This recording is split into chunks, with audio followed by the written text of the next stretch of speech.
Hello and welcome to the zoominghooskpodcast. I'm your host, Dustin DaHusky.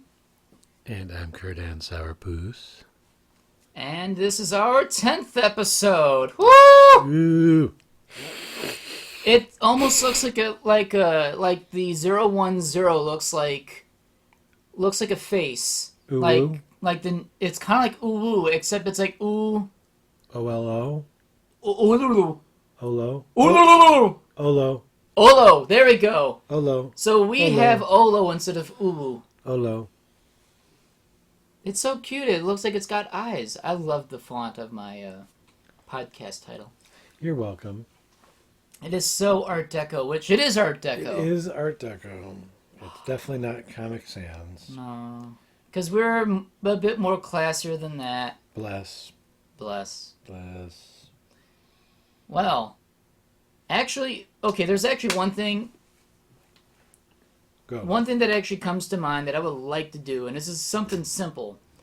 Because Kurdan is currently sitting on a really, really, really nice computer chair. And it swivels, and it's got armrests and cushions and whatnot. And here I'm sitting on a chair from the 70s, which I like to sit on. But I would like to get a computer chair too, because you know what? I'm a bit jealous of Kurdan's very sporty-looking swivel chair. Yeah. Yeah, that's about it. I might maybe look into swivel chairs, but then again, I want to look more into Rogue Fang underwear. There's that I want to get to. There's chair that one day would be good to have. What's Rogue Fang underwear? You know, the jockstrap underwear of deer, wolf, and beast. Oh. They're like yellow, blue, and red. Oh, yeah. Yeah, must have that. However, under my last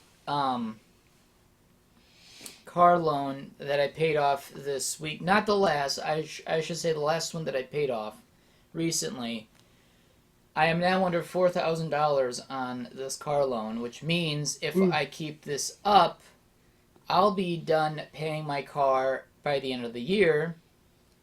So from a 5-year loan, I would have paid this car off in 14 months' time, which is insane. That is insane, but that's good for you. It's good for credit score for the Hoosk. Yeah. But also, I understand the evil necessity of loans, because you know what? We're not all millionaires, so we got to get money somewhere.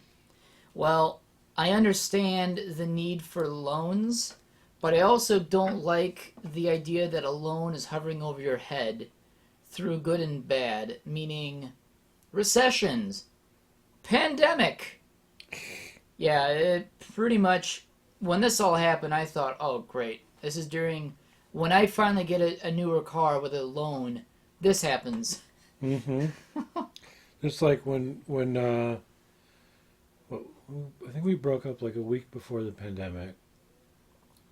Right. It was like March 6th or 7th or 8th. Yeah. We knew of the coronavirus in February, but it was not as big of it was not as big of an issue as it was then. No.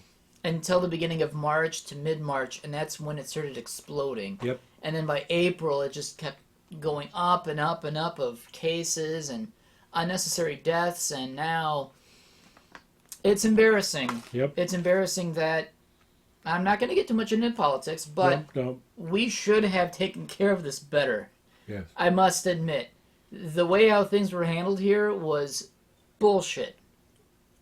So many. They say that the number of deaths that have happened in this country are, what did they mention? Not adequate, but was a proportional amount that they expected that's considered okay for a pandemic, which honestly, any death is bad. Yeah. But if you're going to say, well, it's only 160,000, I don't even know what it is now. I don't even know either. lost count, and ever since all that stats goes to our orange of a president. I really don't know, but when people say that lives can be thrown away as, oh, well, that's kind of expected. With a pandemic, you have to expect some people to die. No, you want to save as many people as you hope. Yeah, people get sick, but you want to save as many people as you can possibly can, instead of just, oh, don't worry, it'll be done in a few months. Just carry on your normal day, and it's like, oh. So, not to cut you off, but to cut you off. That's perfectly fine. I believe we were going to discuss some 80s cartoons. Okay. And just to throw these out here from me, this is so embarrassing to even mention, but the show was shit, but I had a huge crush on He-Man. Yes. Because of his furry Speedos. I want furry Speedos. They were like fur. They were like... It's like fur-lined Speedos. They were like furry. They literally had like a furry kind of esque. And then layered with purple tights. Purple or blue. Was it purple or blue? I think they were purple, I purple. think. I have to look at it again. What about you? 80s cartoons? Anything that stands out? I'm going to be very honest. This past week was such a blur. I totally forgot to make a list. But you know what?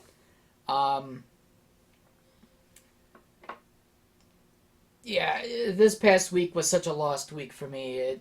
I totally forgot. What did you have going on this week? A lot of work bullshit. Just really, really, really, really dark moments. What about outside of work? Actually, I mean, outside of work was all fine. Is that all? Oh, well, this past weekend, or starting today and going on till Monday, I'm painting the breezeway. Oh, yeah. So, if anyone's been to my house to bonfire meets, you would know that the walls are like painted a cream color with like a red rose overlay, kind of like a sponge texture. So it kind of looked pink. And then the windows and the doors were, well, pretty much anything that was considered trim, windows, doors, were painted red. Well, it's about time that we switch things up. The outside of the doors were always painted blue. The inside of the doors were painted blue, and then don't know who thought it was a good idea to paint the inside of the breezeway red and have a red theme interior. I know it wasn't my idea. No. And I don't know if it was my dad's or my mom's, but now they're both saying, yeah, this needs to change. So now the walls are being painted like a Navajo white, or I forget, a canvas colored cream white. Nice. I like cream. Which should neutralize a bit of the room itself, because I don't want full whites, because full white's almost too sterile. Yep. And it becomes so hard to clean, because eventually walls do get dirty. They do. And then repainting the trim, the windows, and the doors blue again. So it's going back to the 90s in feel, which would be nice. So, yeah, that's my personal project. I've held it off for so long. 2018 was a busy year. 2019 was kind of a crazy busy year. And this year, nothing else going on because 2020 is canceled, if you didn't know. Mm-hmm. So, figured I have a side project, and I'm not doing anything for the rest of the year. I haven't done anything at all this year. You and me both. Frankly, I think it's a great time to get some personal projects or some side projects that you've put on hold done. Yep. And finishing painting the breezeway is my personal project of the year that I just want to get done. There you go. Nothing feels great about... No. Nothing feels better. No, you're right. Oh my god, I'm so out of it. Nothing feels better than having a freshly painted room. Oh yeah, for sure. With getting high off of latex paint. Paint fumes. So not only do you look at your room that you just freshly painted and it looks great, you feel great because of the fumes. So I'm feeling pretty good right now. Not high as a kite, but still doing pretty good that I'm doing something. So Yeah. So the other thing I had, because we had discussed 80s cartoons, we can continue this another time too, so that you can come up with stuff as well. I think we could even do it for Tuesday. It's just this past week was just so god awful. I couldn't think of anything else. But I will agree, He-Man looks like a great cartoon, but turns out even by Xander the Blue, he said that it didn't age so well. One of the episodes was bad breath loses friends. Yep. So brushing your teeth is important.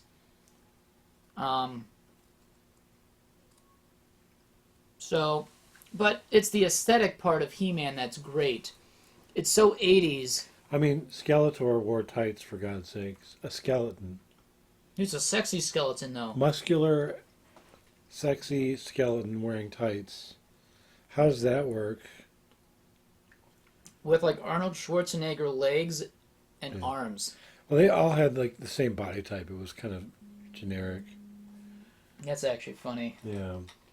Now that I think about it, in fact. But the other one that really got me, Spiderman, obviously. Spider-Man had a cartoon in the 80s, huh? Yeah, it was called Spider-Man and Friends. And it was Spider-Man, Iceman, and then this chick that shot fire out of her hands. I don't remember her name. Nah, not important. Inferno? No. No, not important. It was a female, so it's not important. Sorry. Firewoman! Probably Firestorm, I believe, actually, now that I think about it. No, and no disrespect to the ladies, but I'm a gay poos, so I only cared about the dudes. Speedos and the spandex Speedos. Yep, the spandex tights on the male characters in the cartoons. That was important to me. You have to wonder. But I had a mad crush on Spidey. People wonder, wow, the gay community is really, really growing. No, I think it has to do with a lot of 80s cartoons and their wildly successful shows with characters with really huge groins wearing Speedos and muscular men. Yay. Maybe that's maybe that's where the gay community exploded. Tee-hee. Probably. As big as it is. Yeah. Tee-hee. The Incredible Hulk TV show, the live action with Lou Ferrigno, really spoke to me as well. Obviously, Lou Ferrigno was a bodybuilder. Was. I don't think he's really a bodybuilder anymore. He's definitely still in good shape for a man of his age. I was gonna say, is he reduced to a twig again? No. Oh. Just like Arnold isn't reduced to a twig. Arnold is still in pretty decent shape for a man his age as well. But Lou Ferrigno, there's something, the idea of, and I never got huge into like growing and size difference and all that in the fetish world. But when you think about it, there very much was a like growth difference between the non-incredible, like the before he turned into the Incredible Hulk, Banner, Bruce Banner, was it? I think so, yeah. But yeah, he would always end up with like these like jeans shorts that always would stretch on him conveniently. Conveniently, he would still cover his junk, but strangely enough, he can't come up with a super suit that would grow with him. Because he never wanted to change. Every time he changed back from being the Incredible Hulk, he basically vowed never to let that beast out again. But inevitably, every episode, it always does. Something would happen. He would get so pissed that it would come back out again. It was actually a really great show. This beer is warm! Ah! Yeah. No, it was a great show. It was so good. And every episode he would always walk off into the sunset. He's like, Like they make fun of in Family Guy in more recent episodes. um, you know, he's just lost. He's just trying to find his way back home, and it happens to be, oh, the sun's my home. And when him as the Incredible Hulk, portrayed by Luke Ferrigno, would show some emotion and carry off the woman, oh my God, I wanted to be her so badly.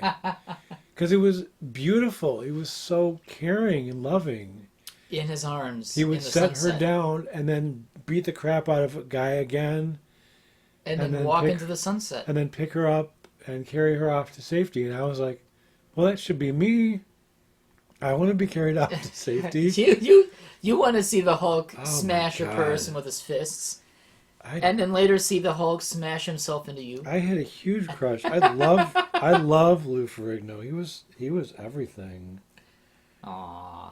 And he's basically, I don't want to say, very close to being fully deaf.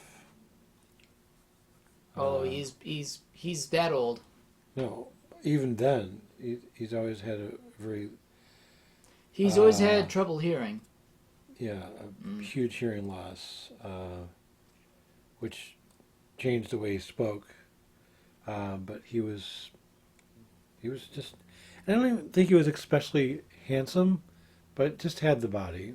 He definitely had the body. And So he was definitely more brawn than brain. yeah, ruined standards for me all over the place. You know, it's, you know.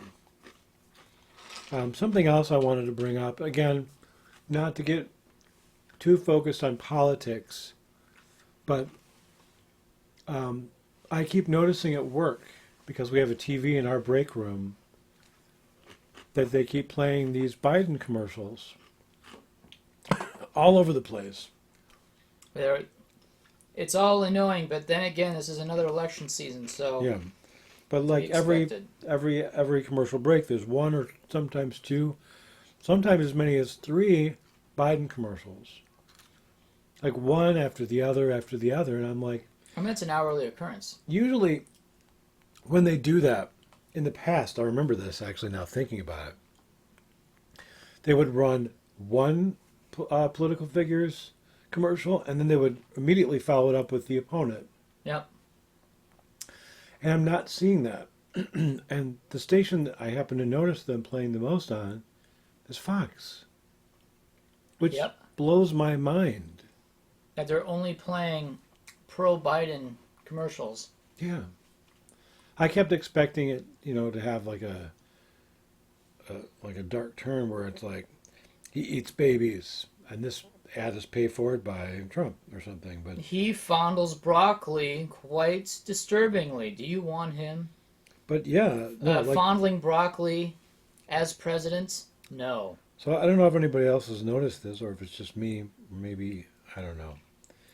But yeah, I mean, it's just nonstop Biden ads on Fox, which is the least expected thing I would find from them, is showing the opposition in a positive view, which might tell you something that maybe more and more people are kind of getting fed up with this circus. I mean, I even toyed with the idea of running Trump for president. Well, yeah, obviously that, but President Puss. You will vote for Kurdan Sourpuss for president. President Sourpuss. What are you going to do about the economy? Loaf. What about helping small businesses? Loaf. What about military spending? Fart and loaf. But yeah, I even toyed with the idea, not toyed with, but it's crossed my mind that I feel like maybe Trump is trying to throw the election. As in he wants to get out. Yeah, like I feel like he's bored of it. He's bored of being president, and I wouldn't put it past him if he really feels bored about He wants to go back to being He wants to be the apprentice again. yeah, the reality TV host that we all know and love so much. I don't know. He was talking about how I don't know. Should I even bother getting into that? Well, that's up to you. Well, You could just touch on it and then we can move on right. because I got something else. Regardless of how you view someone, I always like to believe to give someone a fair chance to actually do something. Of course. And these past 4 years show that not much positive has actually been done that I can actually feel or notice in my daily life. Or anything worse, just nothing really happened. All I hear is a lot of name calling, Fences building. fences, even actually almost quite figuratively and literally, but more figuratively, of building fences around your friends, your neighbors, your families. Really, politics is not meant to be pretty, No. but certainly did it really turn ugly these past 4 years of just turning people on each other. Yeah. Oh yeah, for And, sure. I lost a friendship because of it. Now, what you believe in, you have all the right to believe what you believe in. I will never tell you to believe in anything else unless we convince you or you convince us. You have that right to believe in what you rather believe in. Of course. But people can't be blind to the idea that the past 4 years has been so polarizing that it's really, really torn people apart. Yeah. You're tearing me apart, Lisa. I mean, and the president finds a way to hit a new low. Now he's telling fallen dead U.S. soldiers that they're losers and suckers. How you view the military is up to you. Yep. And if you were in the military, you joined because you love your country, you want to serve it, you want to protect others. That's admirable, and we can respect that. Thank you. However, no one's death, regardless of the circumstances, should anyone be called a loser or a sucker because No. you died as a soldier. That's mocking That is their service. That's actually a disservice to their sacrifice. Yeah. Almost to say that it wasn't worth it, which is frustratingly wrong. So, I don't know. I figure we just touch up on that. Normally, we don't talk about politics so much. We try to avoid it, but... Yeah. Again, with you saying that, though, it just feels like he's trying to throw it. He's trying to get out, and if that's really the case, I'm glad, because you know what? He don't need to be here anymore. Yep. Can we have a less orange person in office that can actually bring the country together, even if it's someone that none of us really like, but... Yeah. So, at work, me and my coworker like to have fun and change lyrics of songs. We talked about Rain on Me. Rain on Me and Golden Showers. We've been enlightening our supervisor because she never heard of Golden Showers before. The song you made? Yeah. But she never heard of the expression Golden Showers. Oh, no. Yeah. Remember the Boondock episode of where the uncle or the the grandpa? Yes. I do like a golden shower, and he's thinking about cash and money and whatnot, and he's not thinking of the golden shower that it really means. Yeah. Which is hilarious. How is that, by the way? The kvass, there's no alcohol in it at all, and it doesn't taste like anything else. So I totally botched. Did you put any lemon or lime Actually, in it smells perfectly fine. Hmm. It's just, it tastes like nothing, which means I botched the process somewhere along the way, so... I mean, there is a slight twinge of what would taste like a beer in a sense, but not really. It's not revolting by any degree. It just tastes like an ordinary non-alcoholic drink that it almost tastes like a malt, except it's not even a malt. So apparently we made a cranberry malt Yeah. beverage. Which actually doesn't taste that bad. It's not alcoholic as much as I was hoping it to be. My first 2 batches of homemade kvass definitely got us both a little bit peach fuzzed. Yeah. Which was funny because I was not expecting that at all. Yeah. So, as I was saying, me and my coworker like to change up lyrics of songs and in the process enlighten our supervisor of things that she may not have ever heard of. Probably one of the coolest supervisors I've had in a long time. If you can say you have fun at work, there's a amazing atmosphere as far as that being allowed to happen. Definitely. And I'm thankful for that. And like every day, our conversations between me and the one coworker that I have just get probably more twisted and demented because we're just like moving and lifting and dropping and resetting 40, 50-pound crates of vegetables within a 1.5 to 2 hour period. So it's physically taxing work, but we do everything possible to make it fun by acting like idiots back there. Singing opera versions of songs that should not be ever sung in opera.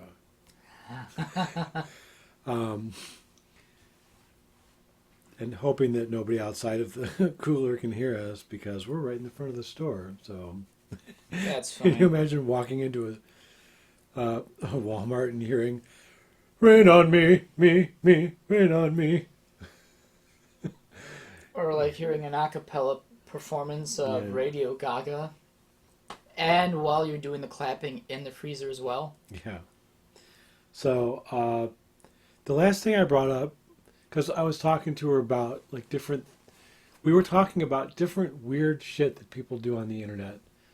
Sounding is one. Breaking a glass vial in your PP and... Well, that's beyond sounding at that point. That's not to judge people either. If you are into these things, please do not take this as a challenge. No. Please do not take this as kink shaming or anything like that. It's just not something that I personally am into or even understand, really. But I've seen someone take a full AA battery. What? Someone shoved a AA battery in their dick. AA. Which one's the AA? The slightly thicker one of the smaller one. Oh. Well. And then gripped it and it shot out.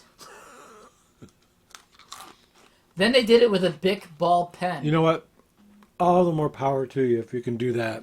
If you can projectile a plastic pen out of your phallus a good 5 feet, you, sir, or ma'am, have a gift and a power. I just choose not to use mine. So, again, not to kink shame anybody. These are things that I'm not into. I don't fully understand them. I'm not trying to judge people. I'm just trying to get through a work day and talk with my coworkers about crazy stuff. So we talked about sounding. We talked about, I don't even know what it's called. I'll just say that it's defecation in the general direction of someone, but with a piece of glass or something clear that keeps... I think we talked about this last time. Yeah, probably. So you can just see the defecation coming in your direction, but it doesn't actually touch you. Why do we keep talking about shit on my show? I'm sorry. I can't help it. It doesn't. This I is don't every even- episode. I don't even have it on here. My notes saying talk about shit this episode. Well, that's not entirely true. My notes do say bukkake. We talked about that. Are you sure these are the same notes as last episode? Yes, but this is why you'll Oh understand. no, it's a repeat of episode 9. It will make more clear. I got so bored at work. We were talking about bukkake. Mm-hmm. We were talking about. There's a song that I have on my phone. I'll have to find it now because it is important for this conversation. Oh gosh. I am Dua Lipa. Radio Hoosk. Yes. I am the Radio Hoosk. It's Dua Lipa or Dua Lipa. And the song is called Physical. Get physical. Yes. Physical. Oh, that song. Okay. Almost like that, but not exactly. It's different. I can feel it. Do-do-do. And there is a lyric in the song where she says, "Let's get physical." So whenever I'm working with Lauren, I'm always like, "Lauren, let's get physical." And she's like, "Woo!" So we're talking about all these sick and twisted things. She thought when we're talking about bukkake is the one where you get shot on by everyone around you. Yes, bukkake is the effect of you being in the center of a circle jerk, quite literally, and they unload on you. Right. Okay, so we were talking about that, but we were mixing it with two people dancing in the middle, fucking. So it's sex plus bukkake. Right, but she thought that all the guys on the outside were having a turn going in and out of her as she was being spun around. So as she's being spun around, they get one thrust at a time. Yes. So be Wow. quick. So be quick about it because you might miss your turn.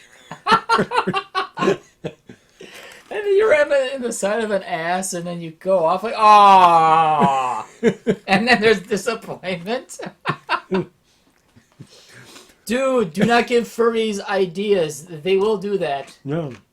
You know what? The next time there's cut going my to be dick a off. physical con, someone's going to be buying a suite where they're going to have a turntable and knee pads for men to actually like kneel You're welcome, down. everyone. And when a legal person offers their holes to other legal people, I gotta make that clear. Actually, that has been done. What? What you're talking about. About being on a turntable and Yeah. getting banged Basically, one pull whoever's at a ready time. will just like turn the table and start in on them until they're done, and then And someone then they else. pass the next person. Yep.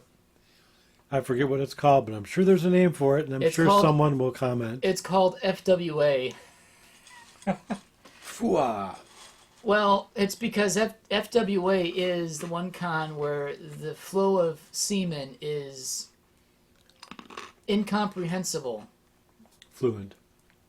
What's that? I said fluid. Right. The semen flows Right, like a river.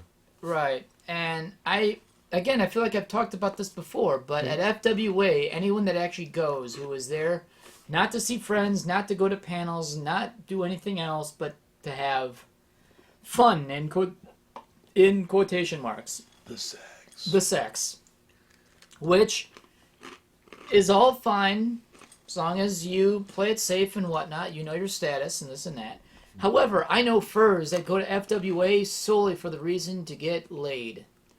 Constantly.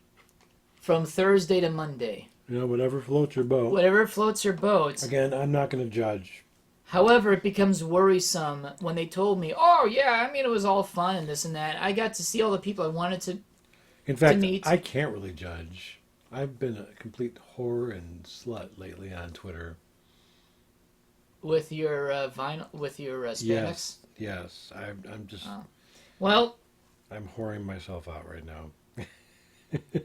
The only issue I have with this,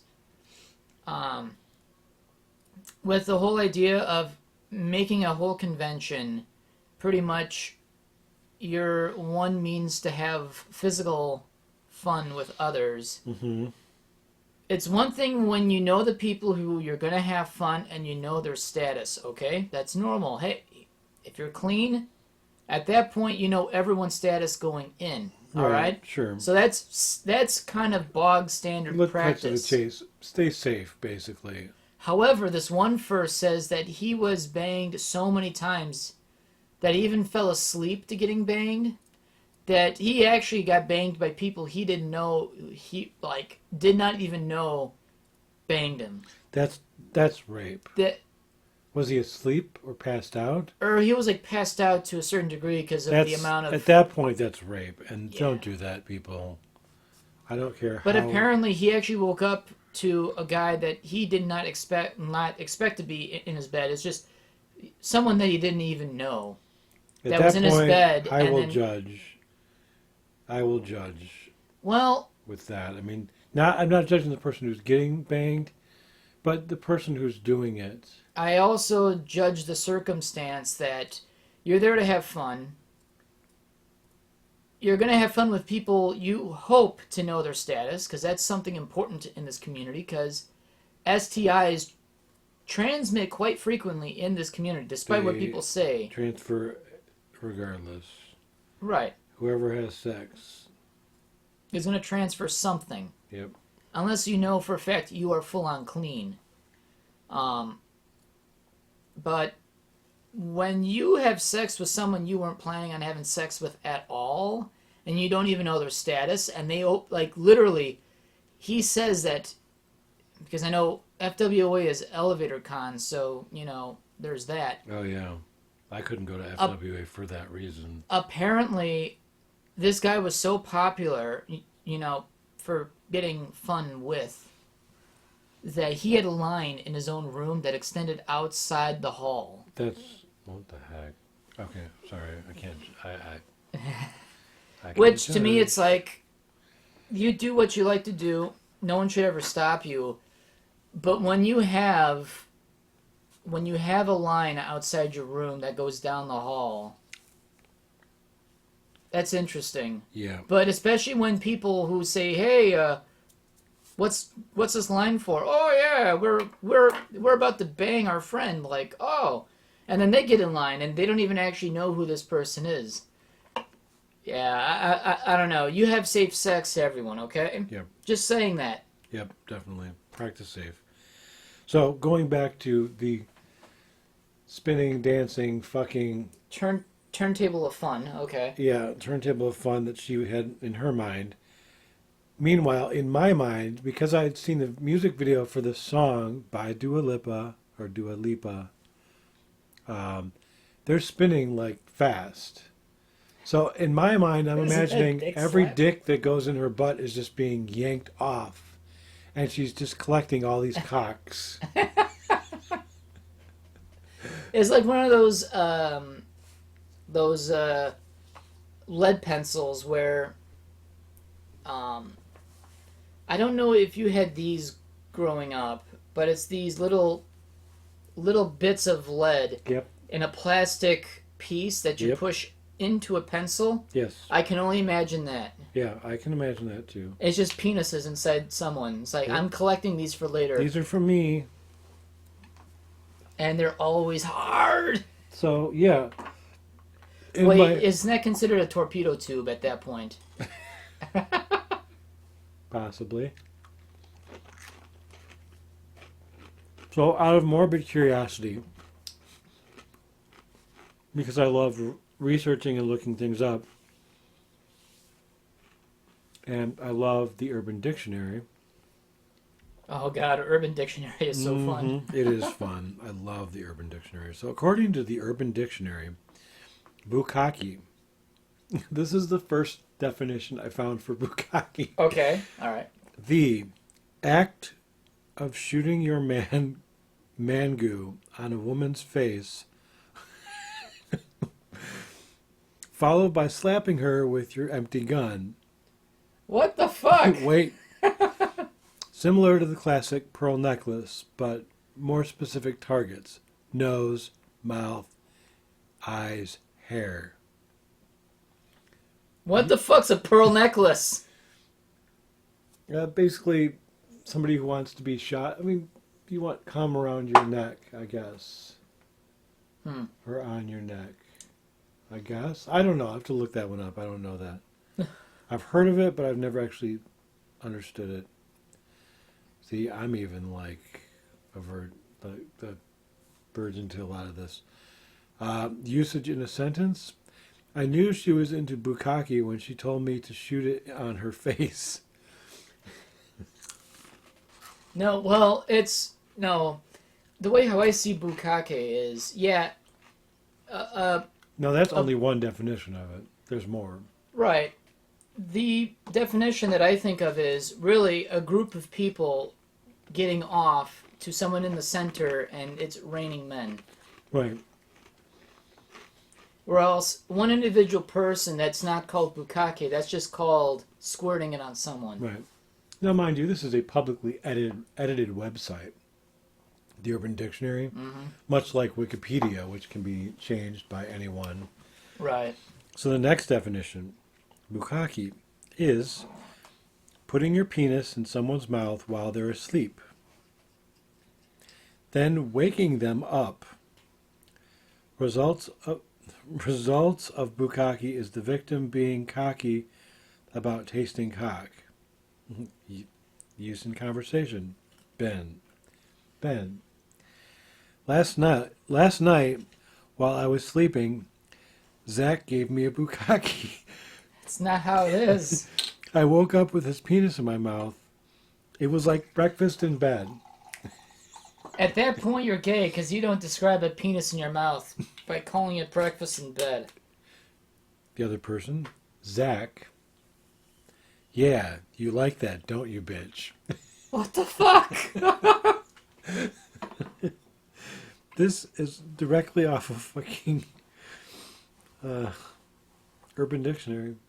Yeah, That's stupid. I know. I mean, the first one wasn't far off from the truth, but you need multiple people in order it to become bukkake. And it doesn't have to be one person in the center. You can have multiple people in the center being shot upon by a ring of other people standing up. Right. That's really what bukkake is. And even still, that definition is going to be a little bit more free to interpretation, I guess. Sure. But putting your dick into someone's sleeping mouth, that's what? That's not rape? Or is it rape? You're forcing them to give you oral. I guess. And then slapping them in the mouth with it, or slapping them in the face. That's the other one, though. Oh wait, I'm mixing them up. Yeah, so you I suppose you could slap them. You with put it the as well. penis in the sleeping mouth, and then after they wake up, you slap them, bludgeon them to death with it. You will not remember this. You will not remember this, and then getting knocked out again by a dick. My mom can't know. My mom can't know. I don't know. So that's what we talk about at work. We're Shit. pretty sick fucks. But we have to entertain ourselves somehow. That job is physically intensive. And it gets boring. We do the same shit every day. I mean, there is like a boring job that you enjoy doing, but you are very much routine to what you're doing. And I do. I enjoy it. I do. I have to say, a lot of people don't enjoy working for them. I don't enjoy working for the company itself. But you can appreciate the familiarity of every day. Right. I can appreciate that. I appreciate the people I work with. Like the customers. I guess I'm kind of split 50-50 on that because you find good customers from time to time who are polite and friendly. And Yes. then you get the asshole morons that, go into oh my god, Velveeta cheese is on sale, move! yeah.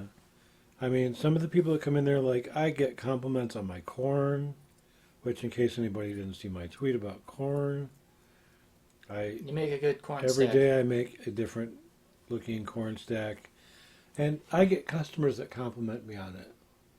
Like literally, they're like, "I don't want to take anything because this looks so amazing."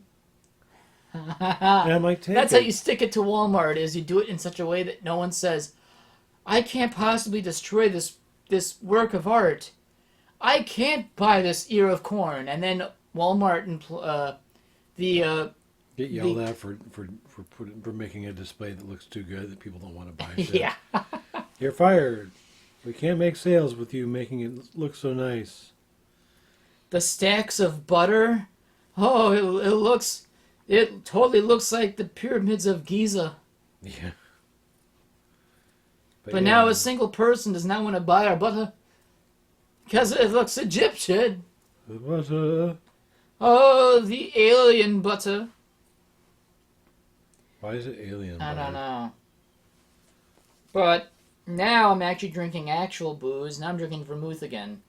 We also talked about farting today, Hmm. which is Just don't shart. Yeah, don't shart. We talked about it because I let one in the cooler. And I'm not going to... When I first started working, when I was a young poos, probably 15, 16, at work, I would hold farts in. Ah, no. Because That's a bad idea. Because I was scared. I didn't want to scare people away or whatever. And by the end of the day, 6, 7, 8 hour day, my stomach would start making noises. Yeah. Literally, the farts would go the opposite way. And it go out your mouth. Well, not up my mouth, but they would. Oh my god. The gas would go back into my stomach. And not only did it feel awful, As expected. but it sounded really weird. As expected. Like, you know, when you have like hunger pains Yeah. from being hungry because basically your stomach starts eating itself. Well, it actually starts to churn itself. Yeah. A stomach is an organ with layers of muscle that's designed to kind of compress on itself. Yeah. That's how it's able to break down food, is through its many layers of flat sheet muscle. I'm not a biologist. I'm not a doctor. But I'm only going off of 9th grade biology. And it was interesting because for some reason I retain it to this day.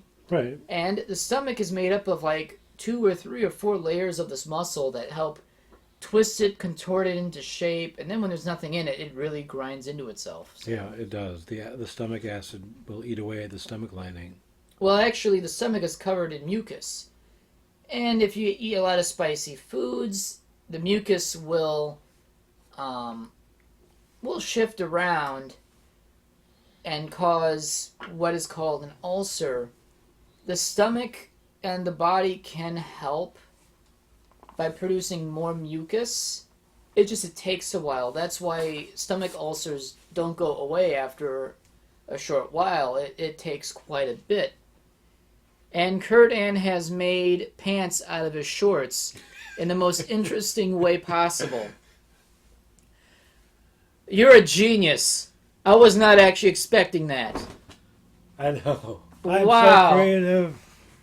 And I'm cutting the lining out of these shorts because they're so awful. They're like heavy shorts.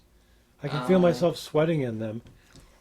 And I hate the design on the leg, pant leg, because they're so heavy. And whoever owned these before me, oops, I cut a hole through there. Yeah, it hides the white lining on the bottom of the pant leg, and I don't like that because they're Nike. Just do it. Just do it. Let your dreams be dreams. Do it. Do it now. Arnold. Yeah. Let's see. Speaking of Arnold, did we ever go through the? We went through Oh, the prank videos. the prank videos, and we talked about that. We talked about pranks, I think, the last time. Yeah, we did. I talked about calling 8675309 and got a small business in the local area. And then most states tend to retire that phone number because people prank call it, and businesses don't get any business because people. Yeah, it's pretty strange, but. Yeah. Talked about going to school with lawnmowers, and I was the only one that wasn't really in the know for that. It was a good thing because police were out and giving people parking tickets for riding a lawnmower to school on public roads. So we were talking today about the. Remember when quarantine first happened? yes. And they were going on about the what do you call it, jobs, essential jobs. Oh yes. Are you, sir, an essential worker? I am an essential worker. I was given a letter. Yep. That I can present to any law enforcement. Which have you ever in your time during this whole pandemic of 2020, have you ever once had to produce said letter to any law enforcement or any traffic barricade going to your said work because of such pandemic? Not a one. Not one, no. Not a one. Which, to me, okay, let's talk about that for just a short moment. So, when this pandemic did become huge to the point that states were shutting down because they saw it necessary to contain the spread, correct? Right. So, there was the stay-at-home order of March 24th of this year for the state of Wisconsin. And the idea was only essential workers, those that worked, let's say in my case, who worked in the defense contract industry, so working for the military. Yep. Or you're working at a grocery store or other places where it's necessary for people to maintain sustenance of food, water, or basic necessities. Basic human necessities that we need to survive. Gas station clerks, car dealership mechanics, services that are very necessary to have it continue while everyone stays at home. Right, which is why it was a good thing that I'm not a cosmetologist right now, because I would have been out of job. Yeah. Because they shut down beauty salons and barbershops for like 3 months. And those people were completely jobless. Yeah. And they probably had to do something in the meantime just to make sure rent. Because even in the state of Wisconsin, there was a renters and mortgage amnesty where banks were not allowed to kick people out of their homes or apartments for that period of time. However, after that time period, the governor couldn't get it renewed, as far as I know. Yep. Ever since May 26th, renters in the Milwaukee area have been throwing out a number of families. They say up to 400 Milwaukee families were kicked out this summer because they were still not able to work. That's sad. And there's still people that are jobless now. Even. Yeah. Oh, yeah. Because companies are failing. So, there was the shutdown. People had to stay home. I was a bit jealous because, you know what? When you get fed up with a job like mine, it's better to stay home. And I'd rather chew through the unemployment, which a lot of people did, so they didn't get fully screwed, but, still not good to be jobless. No. So, and I'm sure you can attest to this too, because you've seen this firsthand. Yep. People were talking about the U.S. military getting involved to do checkpoints. You'd have to produce documentation to know where you're going so that people don't arrest you unlawfully, that you're actually going to your job. That's why you have a letter of authenticity for pretty much driving. You were given a I forget what it's called. Pretty much a letter that allows you to go to your work unimpeded. And if you were to get pulled over, you produce said letter to law enforcement and say, hey, look, I'm a essential worker. This is where I work. I need to get to work. Instead of being arrested, say, you shouldn't be out. Yep. This stay-at-home order, I thought, would help if people stayed the fuck home. But you know what? They didn't. They didn't. And you know why? We had people coming in every day to Walmart. And you saw this firsthand. Yeah. With whole families, too. Yeah. Oh, you saw entire families bored out of their skulls. Mom, Dad, the 2-year-old who just starting to walk. All in my store. Aunts and uncles and grandparents are having a vacation day in Walmart, of all places where you shouldn't be, where there's a lot of people showing up in the same spot in close proximity with each other. Not wearing masks, because back then... there was no mask mandate. Right. And you saw the same families, the same people over and over again. Yes. Carrying their germ sacks with them all over the place. Germ sacks is a term for toddler. Yeah. Again, no offense to people who have kids. I know there's furries that are parents, and obviously YouTubers and everything else that have kids. But I'm hoping that you're smarter about this than some of these people were. Yeah, putting the health at risk for their kids in front of a moving freight train. Yeah, literally sometimes.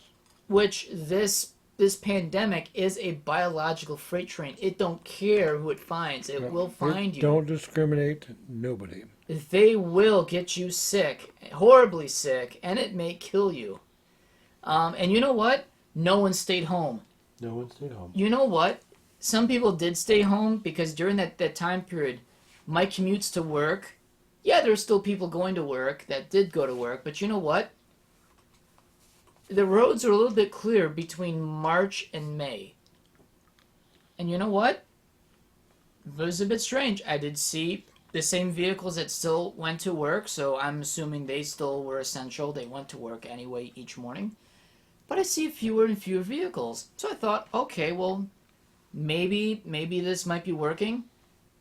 And then all of a sudden, as soon as the state shut down, even the extension, which was done illegally, but still, once that was finally done and over with, all of a sudden, people were on the roads, hiding out of the woodwork, and finally getting into their automobiles and driving on Highway 100, Greenfield Avenue, National Avenue, Cleveland Avenue, really anywhere. Then all of a sudden, every single Tom, Dick, and Harry and their dog got into a car, started driving everywhere, as if it was over with. Yep. And that amazed me how stupid people can be. And you thought that was bad. You should see the people now. Yeah. They act like there's nothing going on now. As if it's over. Like, we don't have ginger root for 3 days, and they're like, why do you still not have ginger root? I'm like, maybe because there's still a pandemic going on. There's still a economy of scales going on where people who are in the ginger root industry may only be working at 25% or 50%, and still you're going to find shortages anywhere you go. We had a week-long episode of onion recalls. Really? Yeah. Where we literally had no onions. I know. Onions. I am a person that likes onions, so that's earth-shattering. It is. But people were like, this is ridiculous. And I would give people the same line. I'm like, we're living in uncertain times. They're like, I can't listen to this. I need to go home back to my Henry. No, I'll just go to the Pick and Save or the Piggly Wiggly. They'll have them there. I'm like, they're being recalled from all grocery stores. Yeah.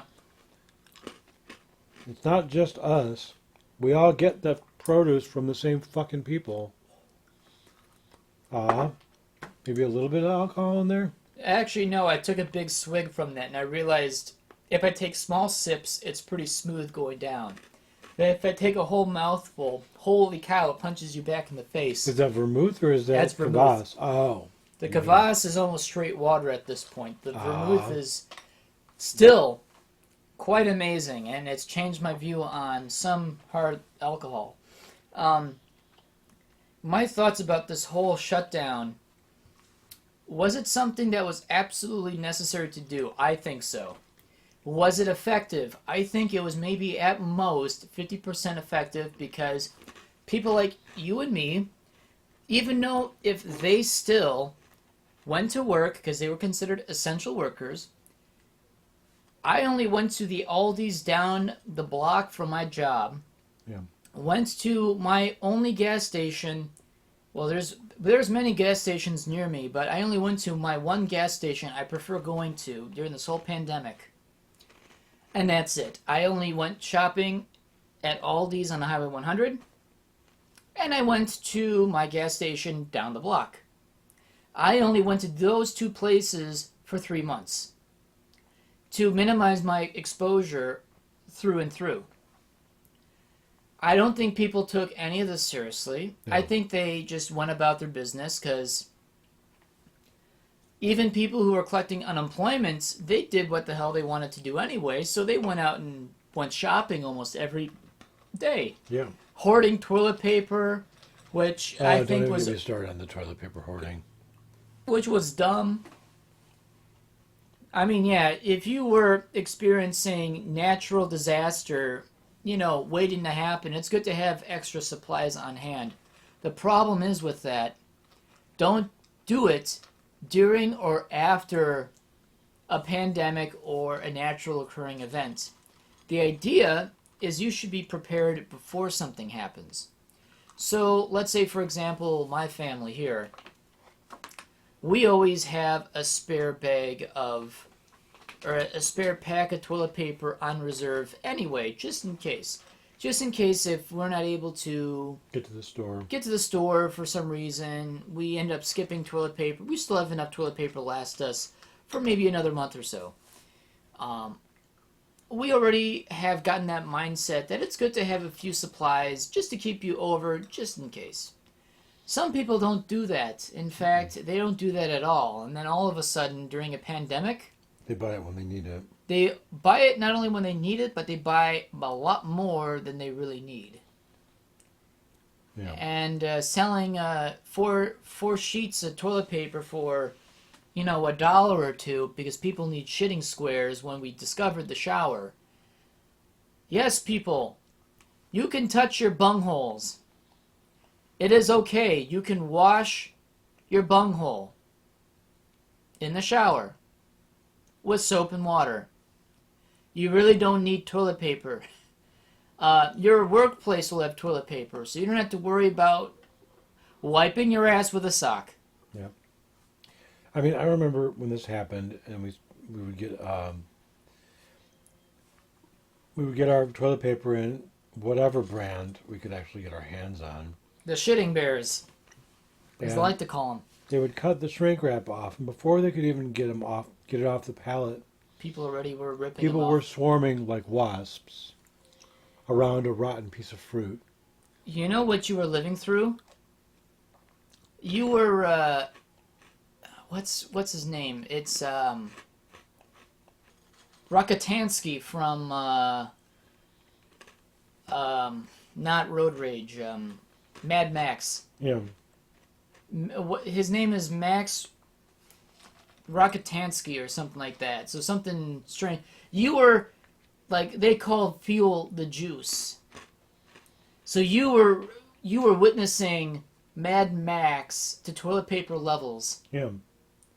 Where people were absolutely going apeshit. It took us a while too. Like, by the third week of it, we finally said, that's it. We've got to put a limitation on this stuff. Yeah. Because people were buying way too much. Like you discussed, people were overbuying. The opportunists were buying everything and then turning around and jacking the price up. And people would buy it because they thought they would need it, because they thought this may be the last time I can ever buy toilet paper again. It was the summer of 2020 was the last time I was able to wipe my ass with a square of toilet paper. Oh, it was the most glorious thing.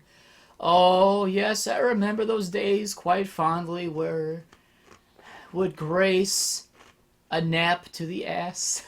But I remember Tanya, my assistant manager.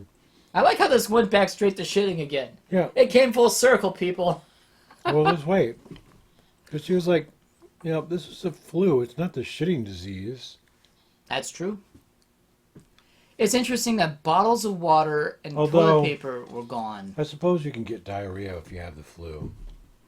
There was a diuretic strain of the COVID virus for a while. So But I never heard anything from it, though. It could have been a shitting disease. I'm surprised they didn't go with that route. All I can say is that people around the world, particularly in the United States, it's not to say we're the only ones that lost our shit during this. Literally back to shit again. Back to shit again. We're bad at this. We got to get off this damn subject, but this country is the worst as far as hoarding things that we obviously don't need. All of the light bulbs in the world in my back room so I can have light bulbs for forever. Having enough toilet paper to last me into the next century. I don't want to have painting supplies that people in 2023 are going to wonder, no, not 2023, I meant the 23rd century, who's going to wonder, we found a small painting business in the middle of a New Berlin suburb back in the day. Oh, wait, this person may have been a hoarder. Never mind. Going back to the shutdown, as much as people say and we're afraid that a military-style barricade or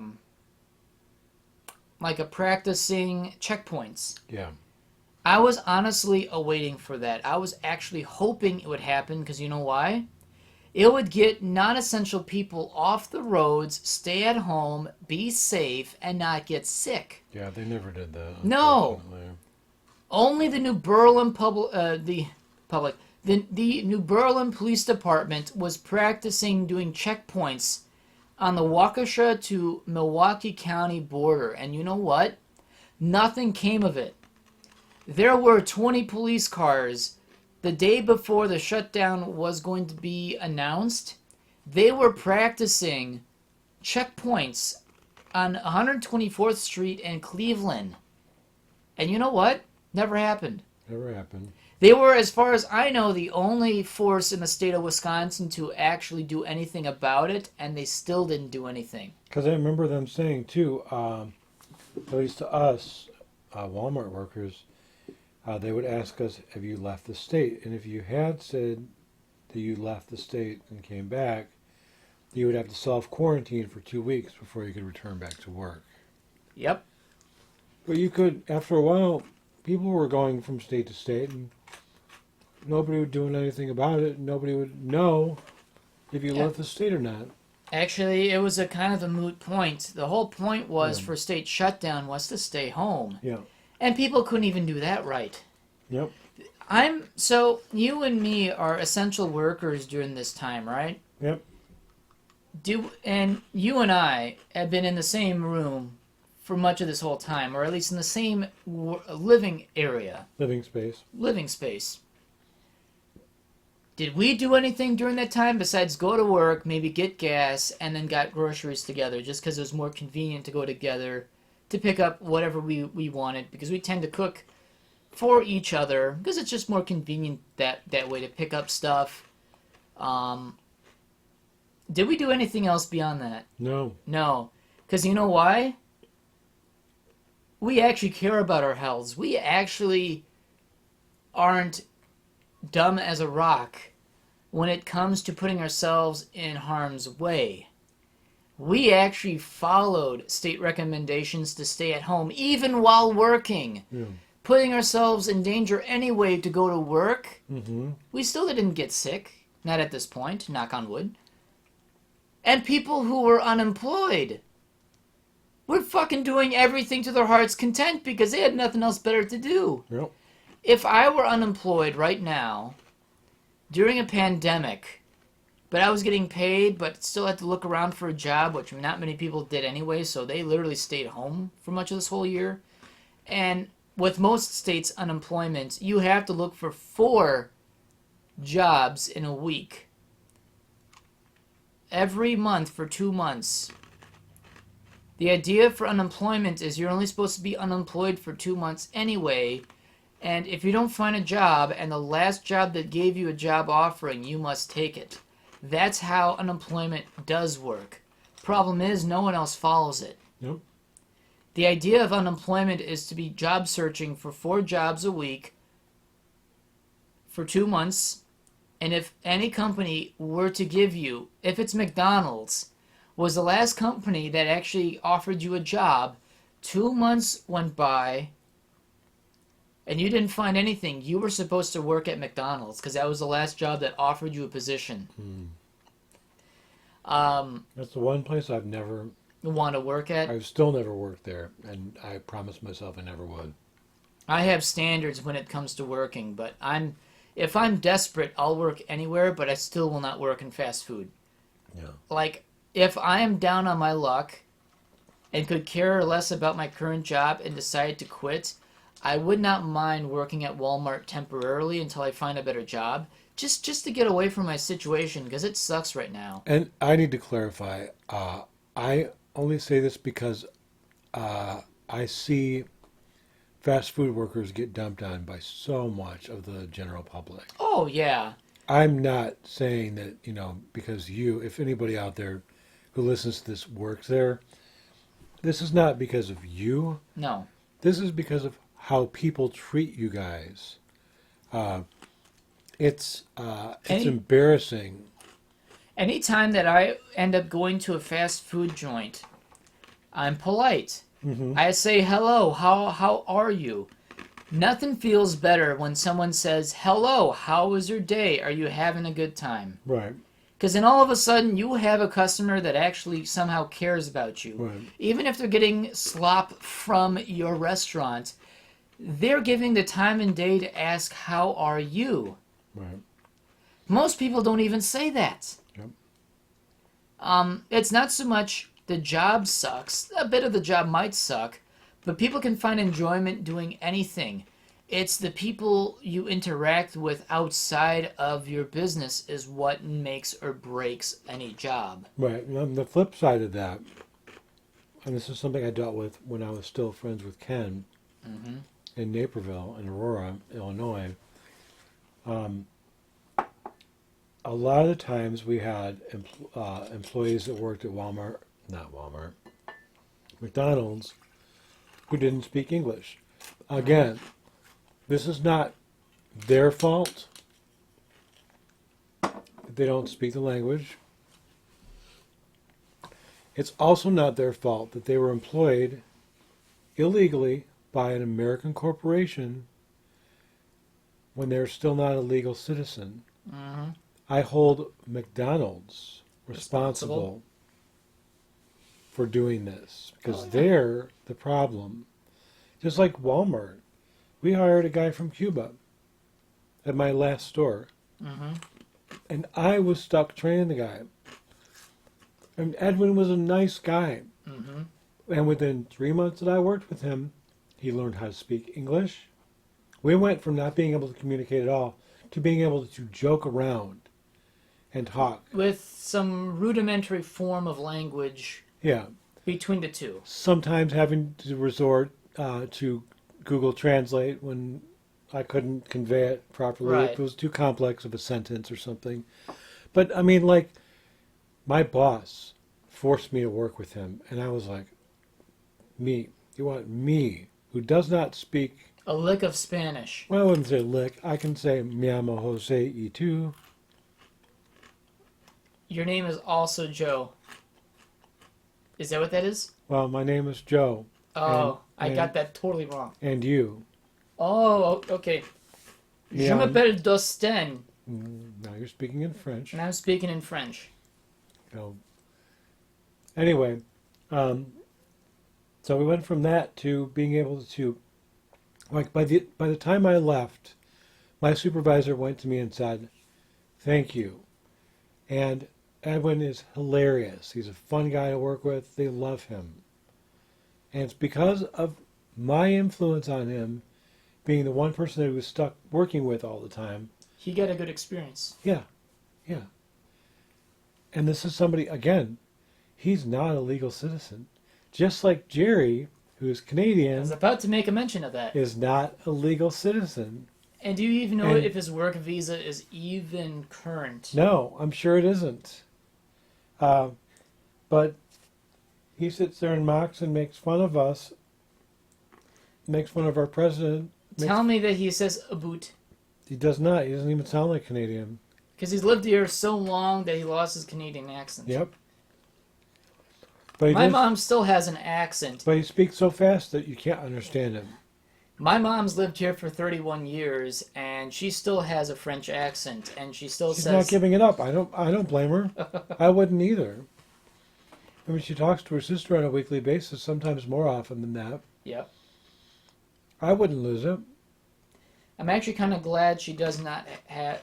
I'm actually kind of glad that my mom did not lose her accent, because, you know what? It's something I grew up listening to. Yeah. So much so that I had my own accent growing up as well.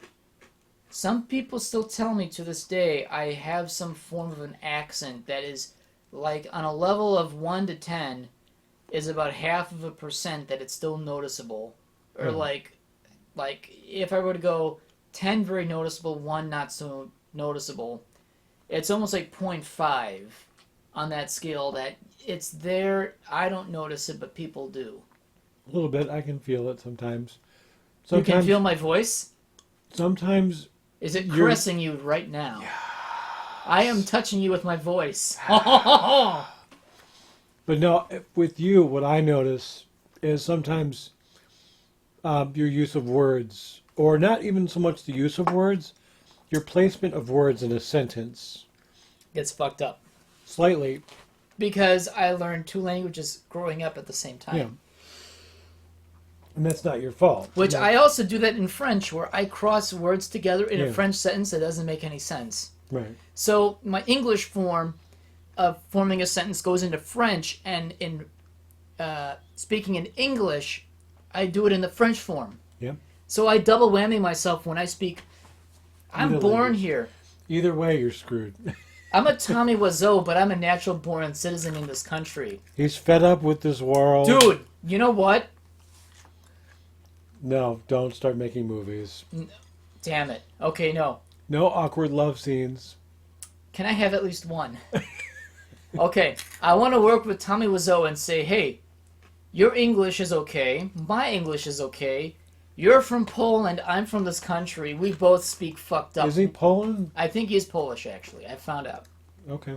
He's actually Polish, born and raised. So I thought he was Romanian because of his last name, but apparently Polish. Or maybe he was a Romanian transplant into Poland. I don't know. I want to tell him, hey, we are very, very beautiful people with very, very beautiful languages. And asses. And asses. Because he does show his ass. And Let's make a movie together. No. Make it a furry movie. Okay. Oh my god, it'd be so bad. So it would be good. It would Yeah. be so bad that it would be good. Yeah, and you know what? I would certainly put my name on it. Yep. But yeah, my semi-first language ever spoken is French. And I really didn't speak English until I was about 3 or 4. Well, 4 or 5. I started speaking French, learning French when I was 3. 2 or 3, but mostly 3. So I had a 2-year advantage about speaking French than I did with English. So, if you ever hear me speak and know how fucked up my English is, you understand why, because my mom is French. She didn't want to raise no dummy speaking just English. So she taught me French as well, so I'm a dual language dummy. Because you know what? I am 200% dummy. There we go. However, because of that, growing up in an age, or not an age, growing up in a time when your brain is processing new information, you're trying to make any sense of what you're learning, it's a disadvantage for me to learn both English and French at the same damn time. And it doesn't help that English is my second language I've ever learned. And I'm born in Milwaukee, and that's as American as you could probably get in the Midwest is Milwaukee, drink all the beer. Or unless you're from Chicago, then make fun of all the Polish with jokes. There we go. Yeah, I used to have an accent growing up. I don't notice it anymore. People say I still have an accent.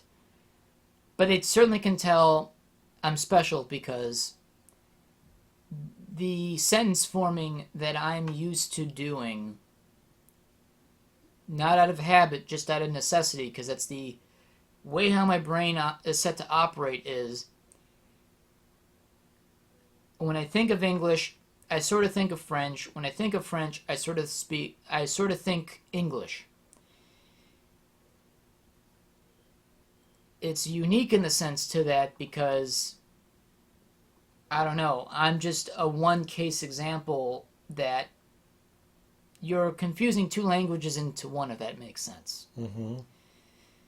But I am unique in the world on just one only thing. And I'm kind of proud. My mom has a French accent. It's strong. And you know my mom and her accent. It's pretty out there, but it's a nice accent. Yes. And she speaks good English because she's been in this country for 31 years. So she knows the language incredibly well. There may be times when she stumbles, but you know what? She can speak two languages incredibly well. Me, unfortunately, because I've only spent much of my life in America, my French has kind of languished a bit. I want to fix that in the given years and whatnot, but that's another story.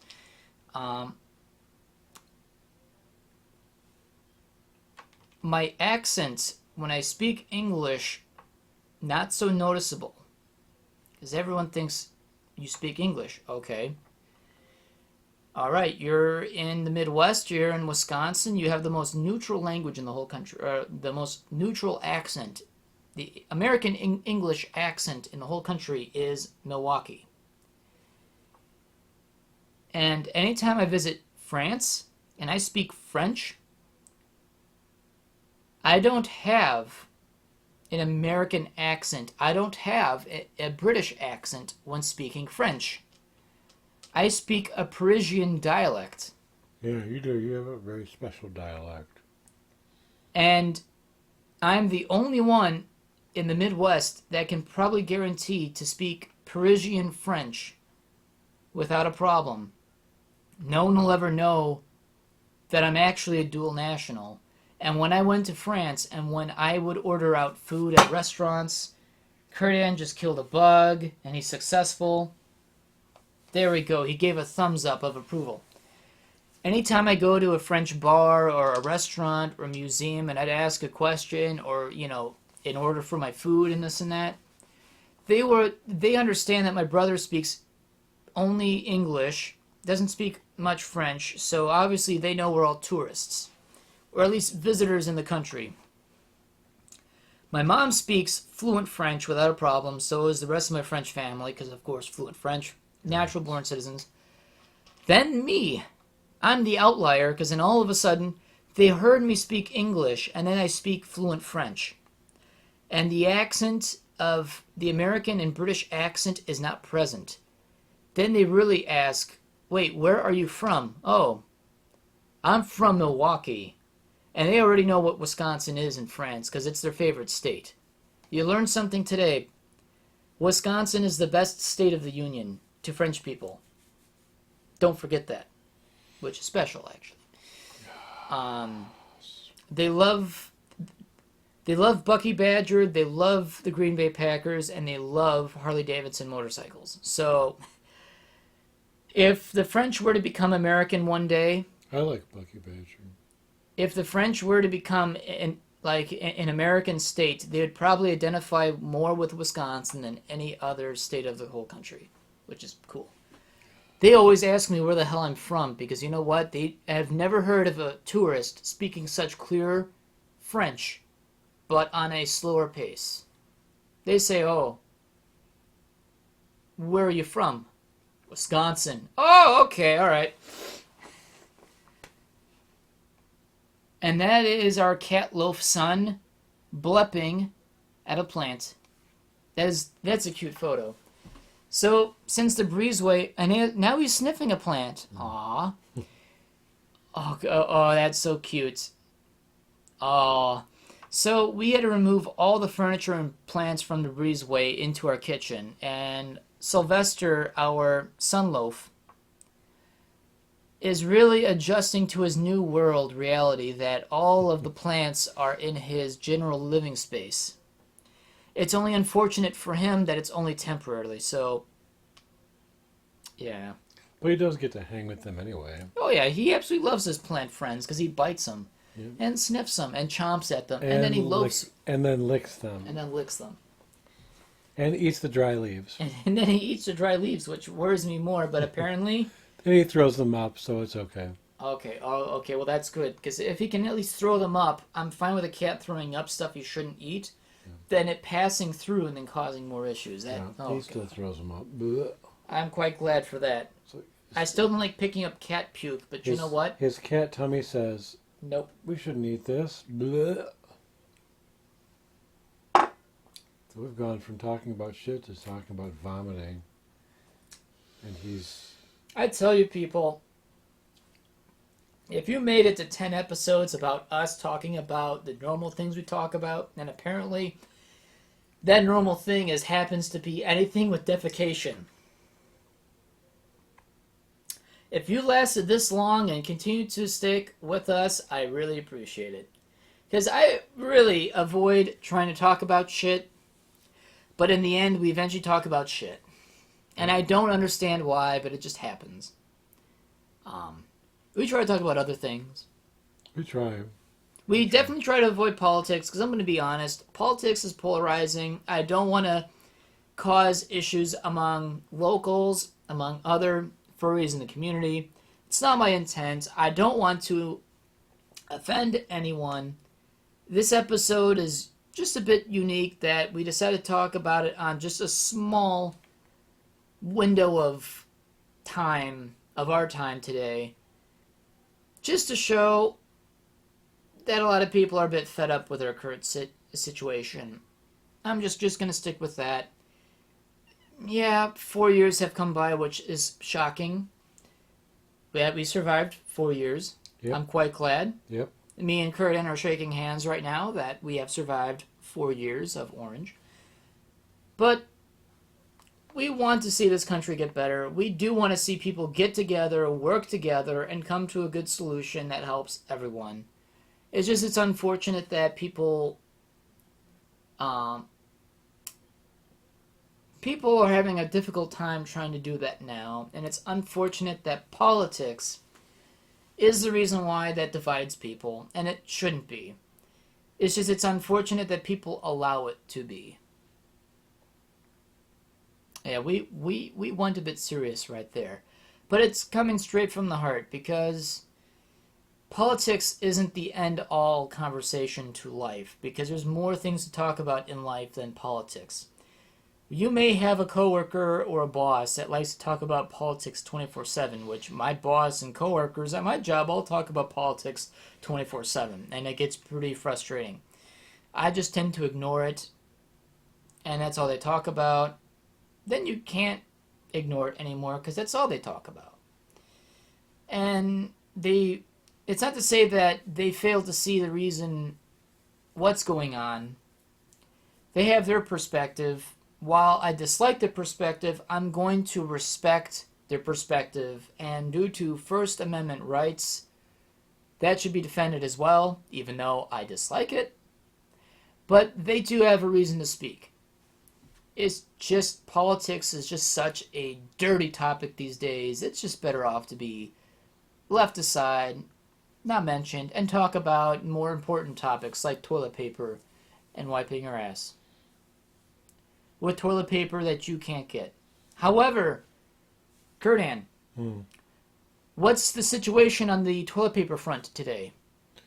You can get any kind of toilet paper you want. Okay, see, people, you don't have to start panic buying shit anymore. I really hope they don't do it again. Oh, God. My bet is that by around election time, people are going to start hoarding stuff again. Yeah, probably. Because they don't know where the country's going to go from this point. Right, so in anticipation for that. Let's buy as much toilet paper. Let's beat them to the punch. Let's line my room with toilet paper that even if I were being thrown across the room, I wouldn't get far. I'll buy one a day. Oh, fuck. Until the election. Until the election. How many days is that? Well, the election is definitely on a Tuesday, and that, I believe, is supposed to be the 3rd, so it's November 3rd. So basically we have all of October. All of October and all of September. So you're looking at, right now, less than exactly 2 months. So you're looking about 42 days. I think Roughly about 42 days. So that's 42 packs of toilet paper. I think that'll fill up one wall at least. We'll need a warehouse to store our extra toilet paper. If I get the paper. biggest one of each kind, 42. Let's see. About 7 high would go almost to the ceiling. Times. You know what? I found a way that we can make this into a song. Yeah, you know the song Shoes? Shoes. Oh my God, shoes. Shoes. Let's get some shoes. Let's get some rolls. Let's get some rolls. Come on, let's get some rolls. This roll rules. This roll sucks. This roll rules. This roll sucks. This toilet paper's $25,000. Let's get it. Let's get it. Batch. You have a hemorrhoid. Oh. Oh. Oh. Oh. Oh. Fuck you. you. Fuck you. Fuck you. Thanks for tuning in. Oh. I'm going to go loaf somewhere. You're going to loaf? I'm probably going to swirl and probably get drunk more on vermouth. It's been an interesting podcast. Yes. Well, I think we've definitely drained out all the ideas on this episode. So if you're still tuning in, appreciate it. Thank you. 10th episode so far, and it took us about a good month to do it. Almost exactly a month, because we started our first episode August 4th. So, yeah, about a month in, we're doing 10 episodes in about a month. So I guess that's not so bad if you think Honestly, about it. it's a lot easier than I anticipated, and a lot more episodes than I thought we would actually do. So I say expect more content and a lot more shit talk. There's going to be a lot more shit talk. Not like there might be literal shit talk, but especially shit posting talk. There'll be shit talk. You'll find a way to include shit talk somewhere. If I don't, you will. I will refuse to talk about shit until you talk about shit, and then I'll talk about shit. I'll get you to talk about shit. Oh, God, I don't want to talk about shit. Yeah, to be honest, I wasn't certain. 10 episodes in, seemed like a far lengths away. Wasn't certain how well this would work, and turns out running a podcast is actually incredibly simple. You only need a microphone. And even so, you could use your computer's mic setup as a microphone. Maybe not record so well, but we have a simple microphone stand that works pretty good. And quite impressed with its quality too. I hate my voice, but you know what? Even with this microphone, it doesn't sound so bad.